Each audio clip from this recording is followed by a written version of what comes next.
కలియుగ ప్రత్యక్ష దైవం శ్రీ వెంకటేశ్వర స్వామి. భక్తుల కోరికలను తీర్చే ఆ స్వామిని పూజించడానికి విశేషమైన రోజు శనివారం. అందులోనూ కార్తీక మాసం శివ కేశవులకు అంటే శివుడికి విష్ణువుకి ఇష్టమైన మాసం. అందున ఈ శనివారం రోజు వెంకటేశ్వర స్వామికి సంబంధించిన ఈ కథలను విన్నా, చదివినా, చెప్పినా, వినిపించినా సకల శుభాలు కలుగుతాయి. జన్మల దోషాలు తొలగి కోటి జన్మల పుణ్యం వస్తుంది. మరి ఆ కథలేంటో ఇప్పుడు ఈ వీడియోలో తెలుసుకుందాం. పూర్వకాలంలో తొండమాను చక్రవర్తి స్వామివారిని బంగారు తులసి దళాలతో పూజించేవాడు. కొంతకాలానికి తొండమాను చక్రవర్తికి ఎవరో కూడా నాలాగా స్వామిని పూజించి ఉండరు అనే గర్వం తలకు ఎక్కింది. ఈ విధమైన భావంతోనే ఒకరోజు శ్రీవారి ఆలయంలోకి ప్రవేశించే సమయానికి తాను పూజించిన బంగారు తులసి దళాలు పక్కకు తొయ్యబడి మట్టితో చేసిన పూలు స్వామివారి పాదాలపై వేయబడి ఉన్నాయి. అది చూసిన తొండమానుడు ఆశ్చర్యానికి లోనై స్వామివారిని ప్రార్థించాడు. అది ఆలకించిన స్వామి ఇలా పలికాడు: రాజా, నీవే కాదు, నాకు ప్రియమైన భక్తులు అనేక మంది ఉన్నారు. అటువంటి వారిలో భీముడు ఒకడు.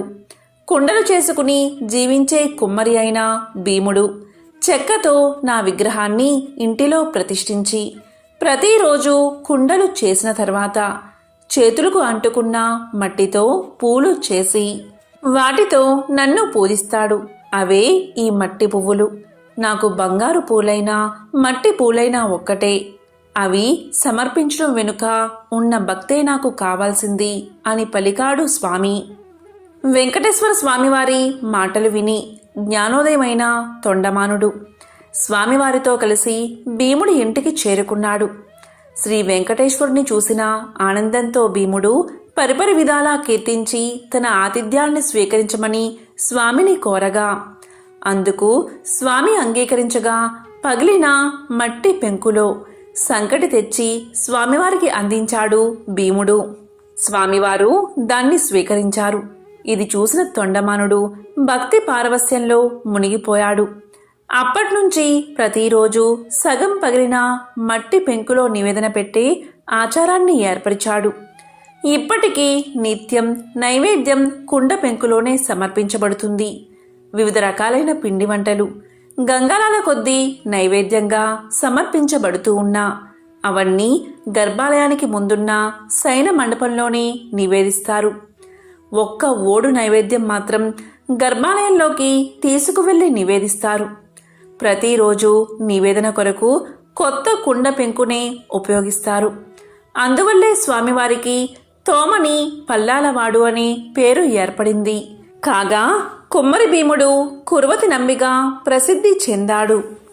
భక్తులు కోరిన కోరికలను నెరవేరుస్తూ ఎంతో ప్రసిద్ధి చెందిన వెంకటేశ్వర స్వామివారిని శ్రీహరి, ఏడుకొండలవాడు, వడ్డీ కాసులవాడు, గోవిందుడు అని పిలుస్తారు. అయితే స్వామివారిని దర్శించుకునే భక్తులు తప్పనిసరిగా స్వామివారిని గోవింద గోవింద అనే పేరుతో పూజించడం మనం చూస్తున్నాము. అయితే స్వామివారిని ఈ విధంగా గోవింద అనే పేరుతో పూజించడానికి గల కారణమేమిటి, ఈ పేరు వెనుక ఉన్న కథ ఏమిటి అనే విషయాలను ఇప్పుడు తెలుసుకుందాం. పురాణాల ప్రకారం ఒకరోజు శ్రీ వెంకటేశ్వర స్వామి అగస్త్య మహర్షి యొక్క ఆశ్రమానికి వెళ్ళి నన్ను శ్రీనివాసుడు అని పిలుస్తారు. మీ ఆశ్రమంలో చాలా గోవులు ఉన్నాయి కదా, నాకు ఒక గోవు కావాలి అని అడగడంతో అందుకు అగస్త్య మహాముని చాలా సంతోషించి ఇలా పలికారు: స్వామి, నేను మీకు గోవులను ఇవ్వడానికి నాకు ఎలాంటి అభ్యంతరమూ లేదు. కానీ వేదాల ప్రకారం పత్ని లేనిదే గోదానం చేయకూడదు. కనుక మీరు సతీ సమేతంగా వస్తే సంతోషంగా మీకు గోదానం చేస్తాను అని చెప్పడంతో శ్రీనివాసుడు అక్కడి నుంచి వెళ్ళిపోతాడు. అయితే ఆశ్రమంలో అగస్త్యుడు లేని సమయంలో శ్రీనివాసుడు పద్మావతిని వెంట తీసుకుని ఆశ్రమానికి వెళ్ళి అగస్త్యుడి శిష్యుణ్ణి, నన్ను మీ గురువుగారు రమ్మన్నారు, గోదానం చెయ్యాలంటే సతీ సమేతంగా రమ్మని చెప్పారు. మీ గురువుగారి ఆజ్ఞ మేరకు సతీ సమేతంగా వచ్చాను. నాకు గోవు ఇవ్వు అనడంతో అందుకు ఆ శిష్యుడు తన గురువు లేనిదే గోవులు ఇవ్వడానికి నిరాకరించాడు. మీరు గురువు ఉన్నప్పుడు రావాల్సిందని సూచించాడు. ఈ మాట విన్న శ్రీనివాసుడు ఎంతో కోపంతో తిరుమల కొండవైపు నడుచుకుంటూ వెళ్ళసాగాడు. అప్పుడే ఆ సమయానికి ఆశ్రమానికి వచ్చిన అగస్త్యుడితో శిష్యులు జరిగిందంతా చెప్పగా, దాంతో అగస్త్యుడు తన శిష్యులతో పాటు మరికొంతమందిని గోవును తీసుకుని శ్రీనివాసుడి దగ్గరికి బయలుదేరతాడు. ఆ సమయంలో స్వామిని కొంత దూరం నుంచి చూసిన అగస్త్యుడు స్వామి అని పిలిచినా అప్పటికీ స్వామివారు కోపంతో అతని మాటలు పట్టించుకోలేదు. ఈ క్రమంలోనే మళ్ళీ అగస్త్యుడు గోవా ఇందా అని చెబుతాడు. గోవా అంటే ఆవు, ఇందా అంటే ఇదిగో అని అర్థం. అలా గోవిందా అని పిలవడంతో ఆ పేరు గోవిందగా మారి స్వామివారిని గోవింద నామస్మరణ చేస్తూ భక్తులు పూజిస్తున్నారు. తిరుమలలో పూసిన ప్రతి పువ్వు స్వామి పాదాల చింతకు చేరాలి అనుకుంటుంది. శ్రీవారి తోమాల సేవలో మురవాలి అనుకుంటుంది. స్వామి గుండెలపై ఒదిగిపోవాలి అనుకుంటుంది. శ్రీవారి సొగసైన ముఖంపై గెడ్డం మీద పచ్చ కర్పూరాన్ని ఎందుకు అద్దుతారు? అక్కడ స్వామిని ఎవరు కొట్టారు?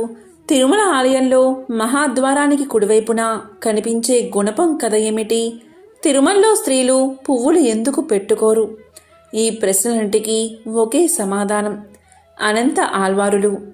శరణుజొచ్చిన భక్తులపై ఆ వెంకటాచలపతి ఎంతటి దయావర్షం కురిపిస్తారో చెప్పే కథే ఇది.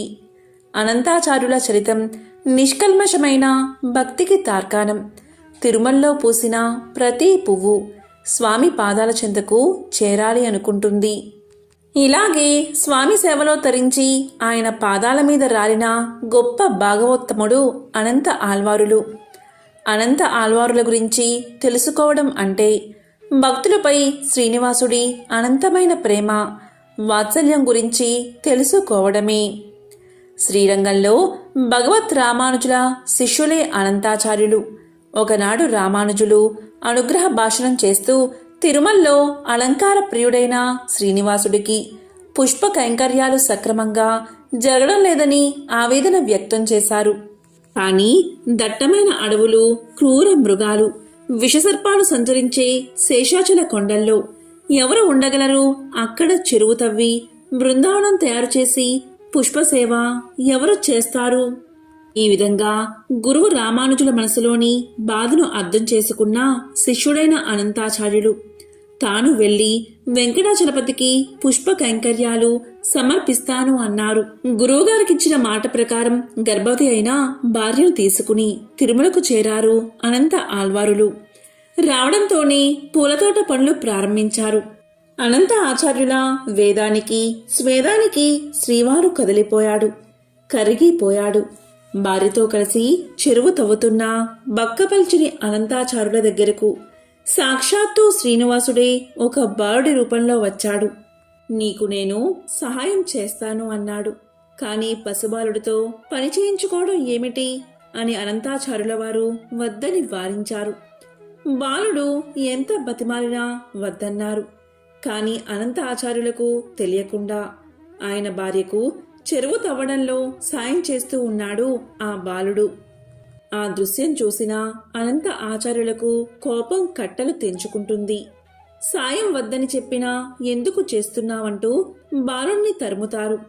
పట్టరాని కోపంతో బాలుడిపై గుణపం విసురుతారు. మర్నాడు పుష్ప కైంకర్యం కోసం ఆనంద నిలయానికి వెళ్లిన అనంత ఆళ్వారు స్వామి గడ్డం నుంచి రక్తం రావడాన్ని గమనించి బాలుడి రూపంలో వచ్చింది శ్రీవారే అని గ్రహించి తల్లడిల్లిపోయారు.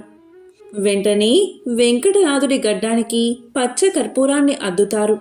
ఇప్పటికీ ఈ ఆచారం తిరుమలలో కొనసాగుతుందని చెబుతారు. అలా తిరుమల ఆలయంలో నిత్యం పుష్ప కైంకర్యం చేసిన పరమభక్తుడే అనంత ఆళ్వారు. తిరుమలలో స్వామివారికి నిత్యం పూలు సమర్పించి సేవ చేసుకునే భాగ్యం పొందిన తొలి భక్తుడే అనంత ఆళ్వారు. గురు రామానుజుల ఆదేశాలతో శ్రీవారికి పుష్ప కైంకర్య విధానాన్ని అమలు చేసింది అనంత ఆచార్యులే. శ్రీవారి సేవ కోసం పూల సాగుకు అనంత ఆళ్వారు ఏర్పాటు చేసిన పూలవనాన్ని అనంత ఆల్వారు తోటగా పిలుస్తారు. మల్లెలు, మందారాలు, చామంతులు, సంపెంగలు, కలువలు, కనకాంబరాలు, గులాబీలు, నంది వర్ధనాలు, బిల్వదళాలు, తులసి దళాలతో ఈ నందనవనం అలరాడుతూ ఉంటుంది. ఇప్పటికీ అనంతాచార్యుల వంశీయులు స్వామికి నిత్యం పుష్ప కైంకర్యాలను సమర్పిస్తున్నారు. తిరుమల ఆలయంలో పడి కావలి మీదుగా ఆలయ ప్రవేశం చేసినప్పుడు కుడివైపున గోడకు తగిలించి ఉన్న గడ్డపారను చూడగాని అనంత ఆల్వారులు గుర్తుకు వస్తారు. అలాగే సొగసైన స్వామి ముఖంపై చుబుకానికి అద్దిన పచ్చ కర్పూరాన్ని చూసిన అనంత ఆల్వారుల అమాయకమైన భక్తి మదిలో మెదులుతుంది. శరణాగతి తత్వానికి ప్రతీకగా నిలిచింది అనంత ఆల్వారుల జీవితం. స్వామికి సంబంధించిన మరొక విశేషమైన కథను ఇప్పుడు విందాం. పూర్వకాలంలో అవంతి దేశంలో భాగ్యనగరము అనే పట్టణం ఉండేది. పేరుకు తగినట్లుగానే ఆ పట్టణంలో భాగ్యవంతులకు కొదువలేదు. అయితే వారు తమ తమ సంపదలను చూసుకుని గర్విస్తూ మిగిలిన సామాన్యులను అతి హీనంగా చూసేవారు. ఆ ఐశ్వర్యమంతా తమ గొప్పే అని తెలుస్తూ నిత్యం పూజలు కాదు కదా, విశేష రోజుల్లో కూడా ఏ పూజలు చేసేవారు కాదు. అప్పుడు శ్రీమన్నారాయణుడికి వీరందరికీ జ్ఞానోదయం కలిగించాలని తోచింది. ఒక రోజున ధనవంతులందరూ విందు వినోదాల్లో మునిగి తేలుతున్నారు. ఆ పట్టణ తూర్పు వీధిలో కల శ్రీ లక్ష్మీనారాయణ ఆలయంలో కనీసం దీపం వెలిగించే నాదుడు కూడా కరువయ్యాడు. ఆ రోజు తొలి ఏకాదశి, అత్యంత పర్వదినం. కానీ ఆ పట్టణంలో ఒక్కరు కూడా ఆలయానికి పూజాధికాలు నిర్వర్తించాలని ఆలోచించలేదు. సాయంత్రం ఉన్నట్టుండి దట్టమైన మబ్బులు కమ్ముకున్నాయి. బ్రహ్మాండమైన కుంభవృష్టి. వ్యాపారులందరి ఇల్లు నీట మునిగిపోసాగాయి. అంతా గాఢాంధకారం. తెల్లవారేసరికి ఊరంతా నేలమట్టమైంది. వ్యాపారుల ఇళ్లన్నీ కూలిపోయాయి. ఐశ్వర్యాలన్నీ పోయి చివరికి కట్టుబట్టలతో మిగిలారు. ఎందుకీ ఉపద్రవం, ఎందుకీ జలప్రలయం, ఎవరికీ అంతుపట్టలేదు. అంతలో వారికి ఒక విశేషం కనిపించింది. ఊరి చివరన ఉండే పూరిపాకలు చెక్కు చెదరకుండా ఉన్నాయి. వారికి ఆశ్చర్యం కలిగింది. ఎంత కుంభవృష్టిలోనూ ఈ పూరిపాకలు ఎలా ఉన్నాయి అని వారిలో వారు అనుకుంటూ ఉండగా ఇంతలో ఒక పెద్ద మెరుపు మెరిసింది. అప్పుడు ఆకాశవాణి ఇలా పలికింది, ఓ మూర్ఖులారా, మీ సంపదలన్నీ మీ గొప్పదనమని భావిస్తూ ఉండడం వల్లే ఇలా జరిగింది. ఆ పూరి గుడిసెలో నివసించే దేవయ్య నాకు ప్రియ భక్తుడు. అతి సామాన్యుడైన దేవయ్య ప్రతిరోజు మీ ఊరిలోని శ్రీ లక్ష్మీనారాయణ ఆలయంలో దీపం వెలిగిస్తున్నాడు. అంతేకాక ప్రతి ఏకాదశి నాడు తనకు వీలున్నంతలో శ్రీ వెంకటేశ్వర వ్రతకల్పాన్ని నిర్వర్తిస్తున్నాడు. ఆ వ్రత ఫలితంగానే తనతో పాటు ఆ గుడిసెలోని వారందరూ రక్షించబడ్డారు. మీరందరూ కూడా ఆ వ్రతం ఆచరిస్తే మీ ఐశ్వర్యాలను తిరిగి పొందగలరు అని వినిపించింది. వెంటనే వారందరూ ఆ ఆలయానికి వెళ్లి తక్షణమే అందరూ తలొక పనికి పూనుకుని శ్రీ వెంకటేశ్వర వ్రతకల్పాన్ని ఆచరించారు. ఆ వ్రత ఫలితంగా అందరి గృహాలు పూర్వరూపంలో కనిపించాయి.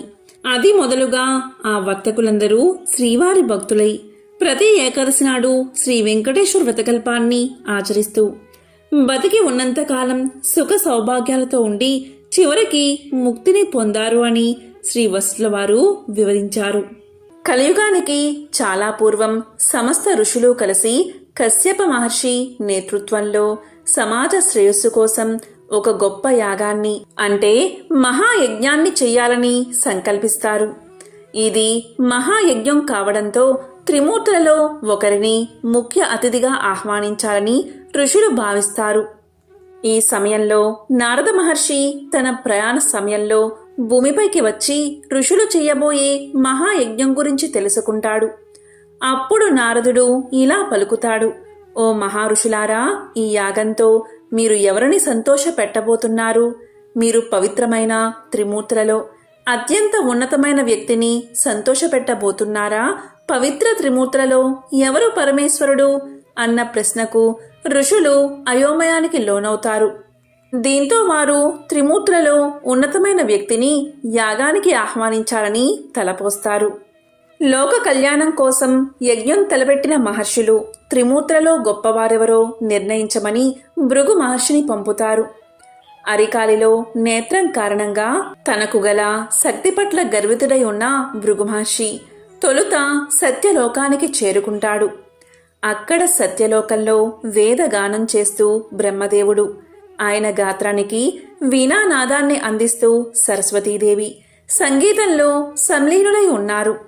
ఆలు మగలిద్దరూ ఒకే అనుభూతిలో లయించి ఉండగా ఆ అనునాదం అనంతమై విస్తరించింది. భృగువు రాక వారిని ఆటంకపరచలేదు. దాంతో వారు ఆయన రాకకి స్పందించలేదు. దీంతో కోపగించిన భృగువు బ్రహ్మకు భూలోకంలో ఆలయాలు ఉండవని శపిస్తాడు. ఇక అక్కడ్నుంచి కైలాసానికి వెళ్తాడు. కైలాసంలో శివ పార్వతులు నాట్యంలో లీనమై ఉన్నారు. ఆది దంపతులతో పాటు గణపతి, కుమారస్వామి సహితంగా నంది, భృంగి, రుద్రగణాలు ఆ పారవస్యంలో ఉన్నారు. ఇక్కడ కూడా భృగు మహర్షికి స్వాగత సత్కారాలు లభించలేదు. పార్వతీ పరమేశ్వరులు తాళం తప్పకుండా చేస్తున్న నాట్యం సర్వ సృష్టికి శృతి లయలు అయ్యింది. అహంకారం లేకుండా ఉండి ఉంటే భృగు మహర్షి ఆదిదేవుడు నాట్యమాపి తన్ని పలకరించే వరకు సహజంగా భక్తిగా వేచి ఉండేవాడు. కాని భృగువుకి అదనపు శక్తి ఉంది. దాని తాలూకు అహంకారం కూడా ఉంది. కాబట్టి భక్తుడు భగవంతుడి కోసం వేచి ఉండం కాదు, భగవంతుడే భక్తుడి రాక కోసం మెలకువతో ఉండాలి అనుకున్నాడు. దాంతో ఆగ్రహాన్ని నిగ్రహించుకోలేక లింగాకృతికే తప్ప పరమేశ్వరుడి రూపానికి అచ్చెళ్ళు ఉండరాదని శపించాడు భృగువు. అక్కడ్నుంచి వైకుంఠానికి చేరుకున్నాడు. అక్కడ లక్ష్మీనారాయణులు చదరంగ వినోదంలో తల మునకలై ఉన్నారు. సత్యలోకంలో బ్రహ్మ సరస్వతుల హృదయాలు సంగీత భరితమైతే కైలాసంలో శివ పార్వతుల తనువులు నాట్యగతిలో లయించి ఉన్నాయి. వైకుంఠంలో లక్ష్మీ విష్ణువుల మేధస్సు పరంగా చదరంగ క్రీడలో మునిగి ఉన్నారు.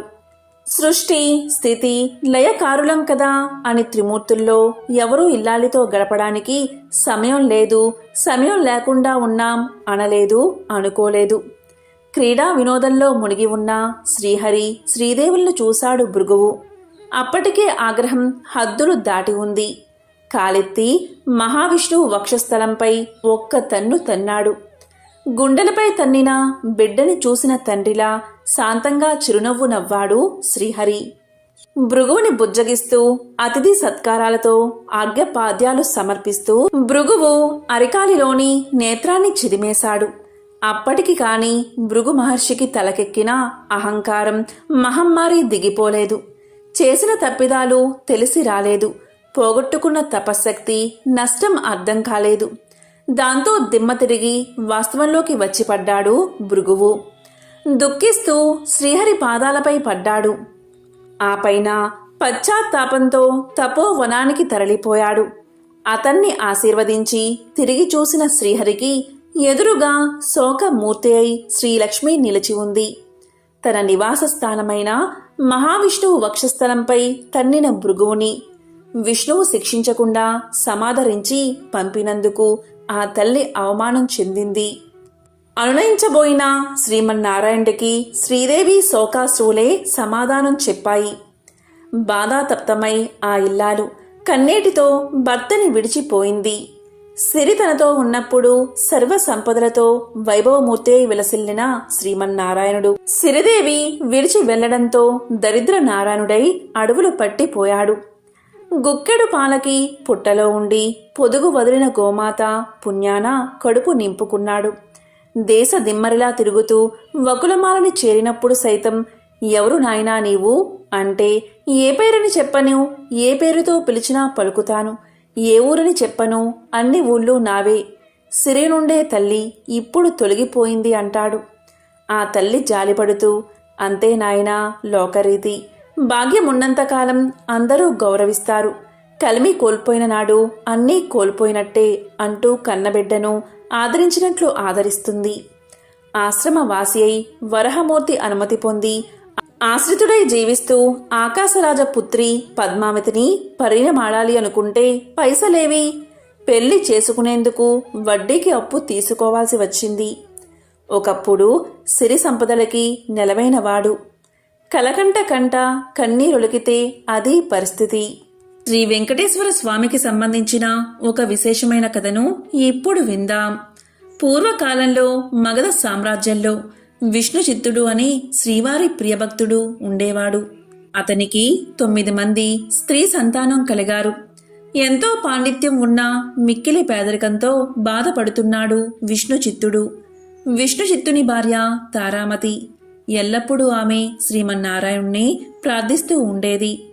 అప్పుడప్పుడు వివాహాది శుభకార్యాల పౌరోహిత్య కార్యక్రమంలో దక్షిణగా వచ్చే కొద్ది సొమ్ముతో ఎంతో కష్టాలు పడుతూ కాపురం సాగిస్తున్నారు ఆ దంపతులు.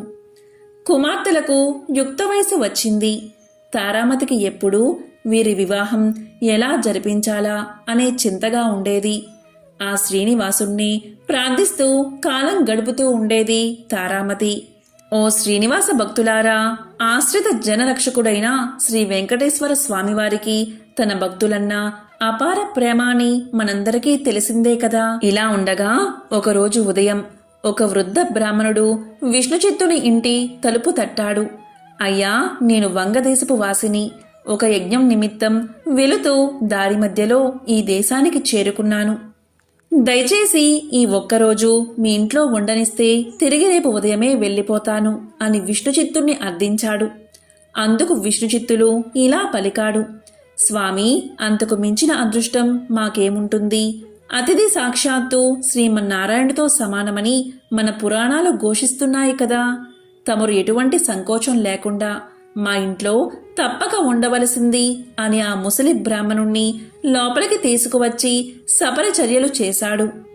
ఆ రోజు మధ్యాహ్నం భోజనం చేసిన తర్వాత ఆ వృద్ధ బ్రాహ్మణుడు తారామతితో ఇలా అంటాడు: ఏమమ్మా, దిగాలుగా ఉన్నావు? ఏమిటి నీ బాధ? ఏమీ సంకోచించకుండా చెప్పు అన్నాడు. అప్పుడు తారామతి ఇలా అంటుంది: స్వామి, తమరు మహా తపస్సంపన్నులు. తేజస్సులో సాక్షాత్తు ఆ వైకుంఠవాసుని మాదిరిగా ఉన్నారు. మీ వద్ద దాచేదేముంది? నా మనోవ్యదంతా నా పుత్రికల వివాహం గురించే అని విన్నవించుకుంది. అంతటా ఆ విప్రోత్తముడు చిరునవ్వు నవ్వి ఇలా అన్నాడు: తల్లి, నీ బాధ నేను గ్రహించాను. నీ కష్టాలన్నీ తొలగిపోయి కుమార్తెలకు శుభప్రదంగా వివాహం అవ్వడానికి ఒక అద్భుత వ్రతాన్ని నీకు తెలియచేస్తాను. ఆ వ్రతాన్ని ఆచరిస్తే మీ కష్టాలు పటాపంచలైపోతాయి. శ్రీ వెంకటేశ్వర వ్రతము అనే వ్రతం మిక్కిలి సులభతరం అని చెప్పి ఆ వ్రత విధానమంతా ఆ దంపతులకు వివరించాడు. అంతటా విష్ణుచిత్తుడు ఇలా పలికాడు: స్వామి, మహా సంతోషం. ఇంతకు మించిన భాగ్యం ఏముంటుంది మాకు? ఎన్నో రోజులు ఎందుకు, శుభస్థ శీఘ్రమని పెద్దలు అన్నారు కదా. ఈరోజే ఎంతో మంచి రోజు. ఈరోజు తమరు చెప్పిన శ్రీ వెంకటేశ్వర వ్రతాన్ని ఆచరిస్తాము అని విష్ణుచిత్తులు తారామతి దంపతులిద్దరూ తన కుమార్తెలందరితో కలిసి ఆ రోజు సాయంకాలమే బంధుమిత్రులను పిలుచుకుని శ్రీ వెంకటేశ్వర వ్రతాన్ని అత్యంత భక్తి శ్రద్ధలతో ఆచరించారు. వచ్చిన భక్తులందరూ వ్రతం పూర్తయిన తర్వాత తీర్థ ప్రసాదాలు స్వీకరించి తమ తమ గృహాలకు వెళ్ళిపోయారు. అప్పుడు విష్ణు చిత్తులవారు భార్యా సమేతంగా ఆ బ్రాహ్మణోత్తముడికి పాద నమస్కారం చేసి తమ దంపతులను ఆశీర్వదించవలసిందిగా వేడుకున్నారు. అప్పుడా బ్రాహ్మణోత్తముడు వ్రత తీర్థ ప్రసాదాలు తాను స్వీకరించి మనోభీష్టా సిద్ధిరస్తు, శ్రీ లక్ష్మీ శ్రీనివాస కటాక్ష సిద్ధిరస్తు అని ఆశీర్వదించాడు. ఇంతలో చీకటిపడి నిద్రా సమయం అయింది. అంతటా విష్ణుచిత్తుడు ఆ బ్రాహ్మణుడికి ఒక చిరిగిన దుప్పటిని ఇచ్చి కన్నీళ్ల పర్యంతంగా ఇలా పలికాడు: స్వామి, కడుపేదనైనా నా వద్ద ఇంతకు మించి మంచి దుప్పటి లేదు. ఈ రాత్రికి నన్ను క్షమించి దీని యందే పడుకోండి అని వేడుకున్నాడు.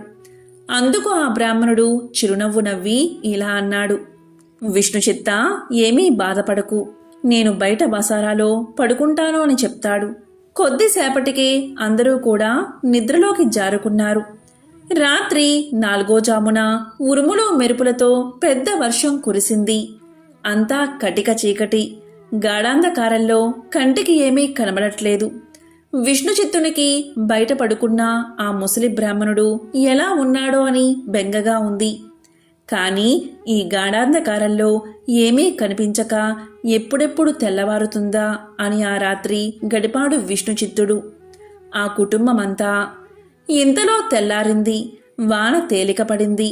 బయట బ్రాహ్మణుడు ఏమయ్యాడో, ఎంత బాధపడ్డాడో అనుకుంటూ బయటకు వచ్చిన ఆ దంపతులకు అద్భుత దృశ్యం కనిపించింది.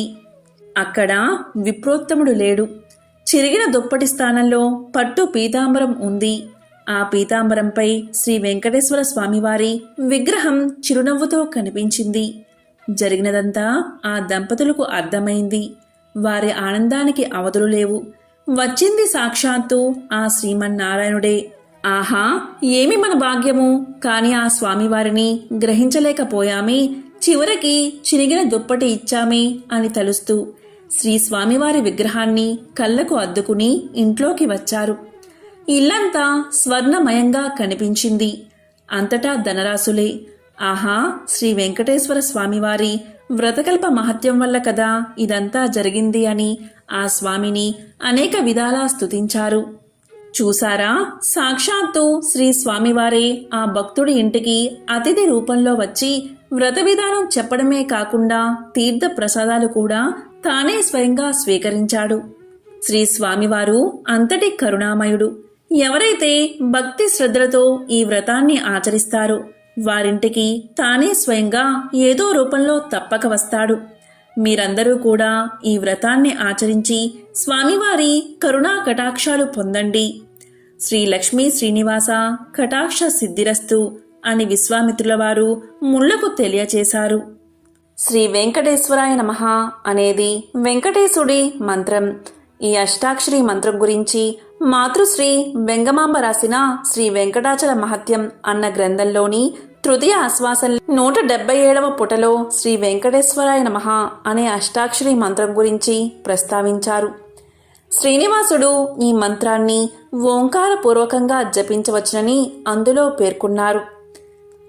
గురుముఖంగా మంత్రం గ్రహించి శ్రీ వెంకటేశ్వరాయ నమః అనే స్వామివారి మంత్రాన్ని జపిస్తే కృతార్థత సిద్ధిస్తుందని ప్రతీతి. కేవలం శ్రీ శ్రీనివాసుడి నామజపం కూడా అష్టాక్షరి మంత్రమంతటి ఫలితాన్ని ఇస్తుంది. ఎంతో పవిత్రమైన విశేషమైన ఈ శనివారం రోజు శ్రీ వెంకటేశ్వర స్వామికి సంబంధించిన ఈ కథలను విని స్వామివారి అనుగ్రహాన్ని పొందండి. ఓం నమో వెంకటేశాయ. శ్రీ వెంకటేశ్వరాయ నమః.